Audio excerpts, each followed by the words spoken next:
जब खैरात सर ऐसा है कि गाने गए तेल लेने, मैं जरा बात कर ही लूं आपसे। बाकी हाँ, एक सेकंड ये सही है, चंदा मांगूंगा टीवी पे और खैरात दूंगा 4 से 6 बजे, ये सिंध का वो है। आपका ये है कि कोरोना से लड़ने वाली कौम जो मुफलिसी, बेरोजगारी और पता नहीं किन किन चीजों को झेल रही है, उससे ही चंदा मांग रहे हैं। वजीर आजम कह रहा है इस वक्त तक 190 खिलाड़ियों को हिट विकेट हो जाना चाहिए था। गोया ये पर्चा वो कातिब तकदीर माज़अल्लाह इल्ला माज़अल्लाह के खिलाफ ही काट रहा है कि अब तक ऐसा हुआ क्यों नहीं।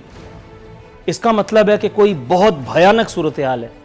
सबसे पहले उन्होंने कहा था कि इस महीने के आखिर पे आईसीयू वेंटिलेटर की किल्लत पड़ने वाली है, जिस बात को आज दोहराया है मोहतरम बिलावल भुट्टो साहब ने। उन्होंने भी कहा इल्ला माज़अल्लाह, तौबा इस्तग़फ़ार, मेरे मुंह में खाक, अल्लाह की पनाह, अल्लाह ताला कभी ये वक्त पाकिस्तान और पाकिस्तानियों पर ना लाए कि सड़कों पर लोगों का इलाज हो रहा होगा। इसका मतलब है इल्ला माज़अल्लाह, तौबा इस्तग़फ़ार की ये गोया वही शायद सिचुएशन है जिसमें एक तहरीक इंसाफ का जय्यद पब्लिक रिलेशंस ऑफिसर और नाम नेहाद सहाफी स्क्रीन पर निहायत बेशर्मी और ढिठाई के साथ खड़ा होकर के दरोग गोई के आला तरीन एजाज के लिए अदाकारी करता पाया गया। यह अलग बात के पकड़ में आ गया, क्योंकि झूठ जब भी बोला जाता है पकड़ फौरन हो जाती है। 60,000 अफराद या 61,000 अफराद के कोरोना टेस्ट हुए, जिनमें से 5 लाख अफराद को पॉजिटिव आ गए टेस्ट। यह शक्ल स्क्रीन पर आती है और आवाम समझ जाती है अक्सरियत कि अब ये जो कुछ बोलने वाला है उसका कतई कोई ताल्लुक इस मुमलिकत, इस माशरे या इसका हकीकत से कोई ताल्लुक नहीं है।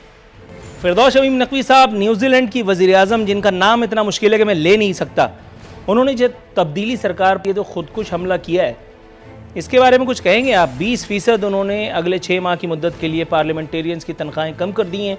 इससे पहले मोदी भी अपनी काबीना के अराकीन, पार्लियामेंट के अराकीन की जो है वो तनख्वाहों में 30% कमी, और वो भी 1 साल मुद्दत के लिए कर चुका। सर ये तो रियासत मदीना है, हमें बताया गया था शुरू में, गो के इसको चैलेंज करने के लिए और बहुत सारे इंस्टेंसेस मौजूद हैं, फिर भी यहाँ इस किस्म की कोई शोबदेबाजी इन्वर्टेड कॉमास में असल में की गई। रियासत मदीना में जो ये कसूल है वो जो मैंने पढ़ा है, और इसीलिए मैं कुछ इस पे और इसके अलावा बोलूँगा नहीं, कि इस तरह दो कि दाएं हाथ को बाएं हाथ की खबर ना हो। ये न्यूजीलैंड के असूल होंगे, हमारे मुल्क के और हमारे दीन के बताए हुए असूलों में हम ना उसका चर्चा करते हैं जो हम करते हैं इसमें, इस मामलात में। जब खैरात सर ऐसा है कि गाने गए तेल लेने, तो मैं जरा बात कर ही लूं आपसे। बाकी हाँ, एक सेकंड ये सही है, चंदा मांगूंगा टीवी पे और खैरात दूंगा 4 से 6 बजे, ये सिंध का वो है। आपका ये है कि कोरोना से लड़ने वाली कौम जो मुफलिसी, बेरोजगारी और पता नहीं किन किन चीजों को झेल रही है, उससे ही चंदा मांग रहे हैं, और खुद जो दे रहे हैं। अगर उसके ऊपर सवाल आ जाए तो आपने एक हदीस पढ़ दी और जान छूट गई। अभी रुक जाइए, मतलब ये कैसे हजूरे वाला रुक जाए, यहाँ रुक जाए, नूरुल आरफीन साहब रुकिए।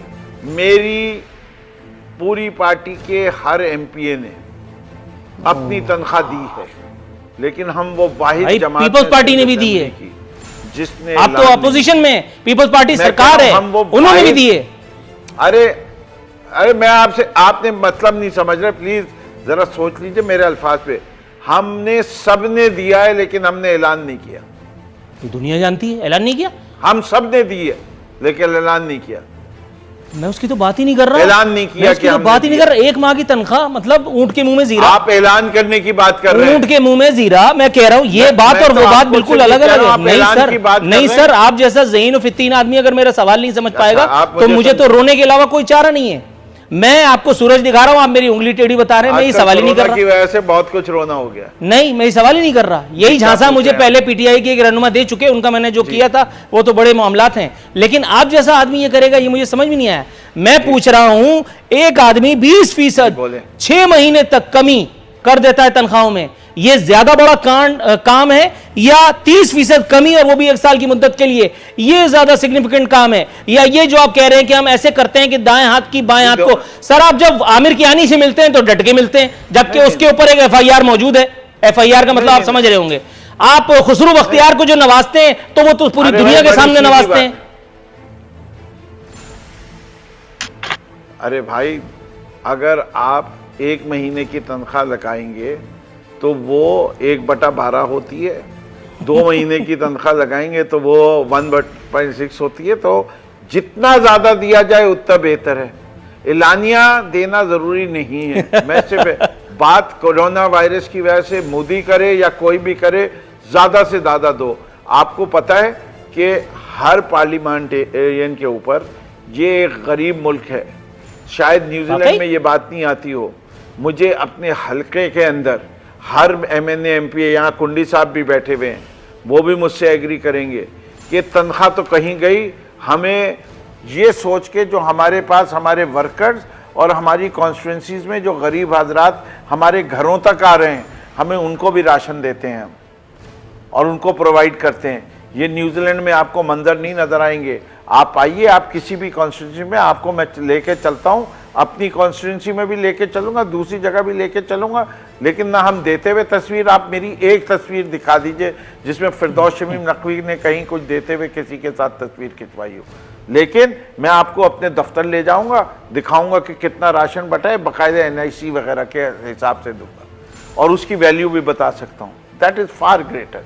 मैं सिर्फ इसलिए कह रहा हूँ दोनों मुल्कों का मिजाज फ़र्क है। मैं आपका सवाल समझ गया था, मिजाज वाकई बहुत फ़र्क है। पाकिस्तान की सियासत के अंदर 2 किस्म के लोग हैं जी, बहुत फ़र्क है मिजाज में हमारे। वो मुझे आपके जवाब से अंदाजा हो गया। खुश है, मुझे जवाब से अंदाजा हो गया। मैं बिल्कुल मुतमईन हूँ। मैं बिल्कुल मुतमईन हूँ। और मैं आपके टीवी चैनल पे कह रहा हूँ, आप मेरी कॉन्स्टिट्यूंसी में जाके लोगों से पूछ लीजिए ना कि वो मुतमईन है कि नहीं है मुझसे। नहीं, ऐसे प्रोग्राम तो खैर वो लोग करते हैं जिनको इसकी ज़रूरत होती है माश के लिए, दूसरा जिनको रेटिंग के लिए ज़रूरत होती है, या तीसरा जिन्हें अपनी PR वगैरह बनानी होती है। कोई शायद YouTube चैनल चलाने के लिए मैं आपकी बिल्कुल एग्री करता हूं। तो मैं ये सब काम तो करता नहीं। अच्छा, थोड़ा सा तो कीजिएगा। आपकी बात दुरुस्त, मैं आपकी तरफ कह रहे हैं। आपको ज़रूरत नहीं है उसकी। आप माशाल्लाह एक बड़े अच्छे और तेज ज़बान के एंकर हैं। आप अपनी रिसर्च करके आते हैं। मैं आपकी रिसर्च के बारे में कह रहा हूँ। आप एक जगह आप जैसे प्रोग्राम के अंदर बैठ के ऐसी बात करना कोई आसान काम नहीं है। जज़ाकुमुल्लाह खैर। आपके होस्ट मैं प्रोग्राम में बाकायदगी से आता हूँ। अगर मैं कोई गलत काम बात कहूँगा तो आप मुझे भी नहीं बख्शेंगे, मुझे ज़रूर आप एहतसाब में ले आएंगे, या ना लाए। फैसल करीम कुंडी साहब हुजूर वाला, ये मुझे बताइएगा, उलमाए कराम के बारे में गुफ्तगू करते हुए आज वज़ीर आला सिंध ने उन्होंने इंदिया दिया कि नमाजें जो हैं वो हो रही हैं, सिर्फ तादाद के ऊपर थोड़ा से मामलात हैं। हम मिल बैठ करके उन्होंने नासिर हुसैन शाह साहब को गालिबन, if I am not wrong, उन्होंने शायद ये असाइनमेंट दी है कि वो उलमा से मुलाकात करके उस एक मामले को निपटाएंगे। सर, कुछ और दुकानें, कुछ और मामलात, कुछ और मार्केटें, कुछ और सनतें खोलने की भी बात हो रही है। कुछ रिलीफ एक गुना दिया जा रहा है सिंध सरकार की जानिब से भी।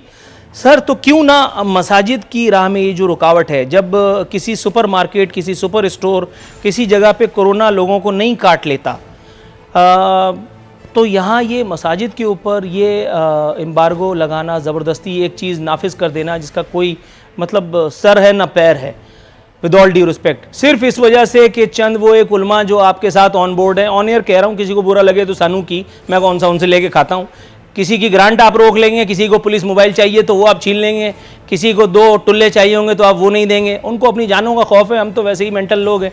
तो वो एक उलमा जो ऑन बोर्ड होते हैं हुकूमतों के साथ, मुख्तलिफ हुकूमतों के साथ, आपके साथ भी हैं, जो मुख्तलिफ मौके पर प्रेस कॉन्फ्रेंसेस जिनको अरेंज करके दी जाती हैं और वो आकर के नामदहू व नसल्ली अला रसूल करीम करके और फिर उसके बाद जो बोलते हैं अलमान अलफीज़, उनके अलावा ये जो एक बहुत बड़ा तबका है इवन उलमा का, ये जो एक अनरेस्ट का शिकार है, सर इसको इत्मीनान की फराहमी, ये जो एक अनरेस्ट है यहाँ पे, इस इबहाम के ख़ात्मे के लिए सिंध सरकार की जो जिम्मेदारियाँ हैं, आपको लगता है कि उसको निभाया जा सकता है ऐसा तौर पर? वो भी देखिए, सबसे पहली बात यह है कि जो मुझको सुनने में आया कि शायद रमज़ान में शायद मार्केट्स भी जो है वो 3 घंटे या 5 घंटे के लिए खोलना ये शायद खोलें। अगर आप ये चीजें खोल रहे हैं, इतनी चीजें, अगर आप दर्जी खोल रहे हैं और कपड़े की दुकान बंद कर रहे हैं तो दर्जी कहाँ से कपड़े सिएगा? अगर ऐसी चीजें हैं और रमजान का महीना भी आ रहा है तो ये आप नहीं कर सकते हैं कि आप लोगों से कहें कि आप जो है मस्जिद में ना जाएं, या आप बोलें कि फासले पे खड़ोगे। ये बिल्कुल ही नहीं है। आप ये बोलेंगे जी फासले में खड़ो कि जमात होगी, बिल्कुल नहीं होगी। हमारा, क्योंकि हम लोगों का जो है वो अकीदा ऐसे है, और फिर रमजान का महीना होगा। अभी भी देहातों में, अब सिर्फ मैं ऑल ओवर पाकिस्तान कह रहा हूँ, अगर आप अर्बन एरिया में देखें तो शायद कुछ ना कुछ पाबंदी है। देहाती इलाकों में तो अभी भी बाजमात नमाजें हो रही हैं, जो है वो जुमा नमाजें भी हो रही हैं, सब कुछ हो रहा है, ये बात नहीं है कि नहीं हो रही है। लेकिन मैं समझता हूं कि सिंध हुकूमत बशमूल वफाकी हुकूमत और बाकी सूबे सबको बैठ के, आज भी कादरी साहब की जो वजीर साहब है फेडरल के, उन्होंने कहा है कि हमारी मीटिंग्स हो रही हैं और चंद दिनों में हम इस चीज़ का जो है वाज़ेह ऐलान करेंगे। तो अगर मार्केट्स खोल रही हैं, दुकानें खोल रही हैं, तो फिर अगर आप रमज़ान के महीने में कहें कि आप तरावी न पढ़ें और आप जो है ईद की नमाज न पढ़ें, तो मैं समझता हूँ कि ये हमारे मुल्क में जिस माशरे में हम रहते हैं, तो मैं समझता हूँ कि ये मुनासिब नहीं होगा। बल्कि ये कल भी आप देखें कि मौलाना साहब हमारे जो हैं इस वाले अपना चांद जो मुनीब साहब चांद बड़ी धुआंधार प्रेस कॉन्फ्रेंस की। आज फवाद चौधरी साहब ने उनको मतलब है कि ट्वीट किया उनके ऊपर कि मतलब है कि ये नहीं होना चाहिए। इस्लामाबाद में आप देखें औकाफ की वो है जो लाल मस्जिद वाले हैं, उन्होंने पिछला जुमा नमाज जो है वो पढ़ाई। तो ये चीजें जो है बहुत मुश्किल, अगर आप बाकी चीजें खोलेंगे और मस्जिदें बंद करेंगे तो लोगों के साथ इस चीज का जो है उसको आप ये चीज नहीं कह सकते कि आप नमाज न पढ़े, बहुत मुश्किल चीज होगी। दुरुस्त है सर। बस साइन ऑफ करने की इजाजत चाहूंगा आपसे। फिरदौस शमीम नकवी साहब, सर क्लोजिंग रिमार्क्स आपसे ले लूं। एक जुमला कहने की इजाजत देंगे? नहीं, आप ही की तरफ आ रहा हूं, आप ही की तरफ आ रहा हूं, और एक जुमला क्या, दो जुमले सुनूंगा। सर ये बताइए, फवाद चौधरी साहब का नाम लिया, हालांकि कोई ऐसी शख्सियत नहीं है कि जिनके नाम के साथ हंसते खेलते प्रोग्राम खत्म किया जाए, लेकिन फिर भी तौनो करहन सवाल पूछना बनता है। मुफ्ती मुनीब को इतना बड़ा चांद नजर नहीं आता, तो इतना छोटा कोरोना कहां से नजर आएगा फवाद चौधरी? आग के अंधे लोगों को यह नजर नहीं आ रहा कि फवाद चौधरी तीसरी हुकूमत झेल रहा है खैर से और चौधरी की ताड़ में।